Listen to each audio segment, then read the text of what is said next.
Teamster here, back with the second paragraph of the third section of Article 1 of the United States Constitution.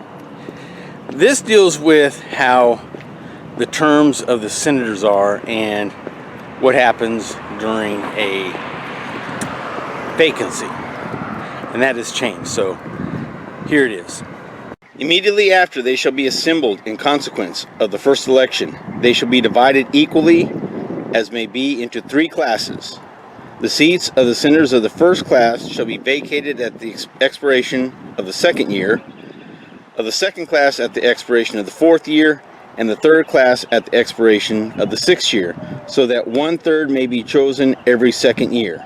And if vacancies happen by resignation or otherwise during the recess of the legislature of any state, the executive thereof may make temporary appointments until the next meeting of the legislature, which shall then fill such vacancies.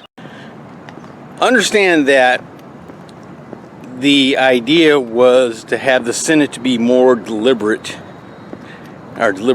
than the House. And so the senators would be elected in groups of a third.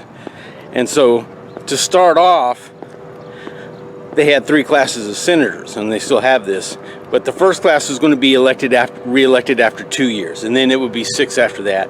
The second group, 4, and then 2 after that, and so on. And then the next one, 6. So anytime we have an election, only 1/3 of the senators are up for re-election. So, and a lot of times they'll say that the whatever party will have more seats in play, okay, or at risk, because if there's more Democrats up for re-election, then the Democrats have more seats at risk, or the Republicans.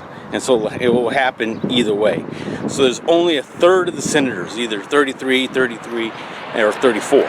Depends on what part of the cycle that's in.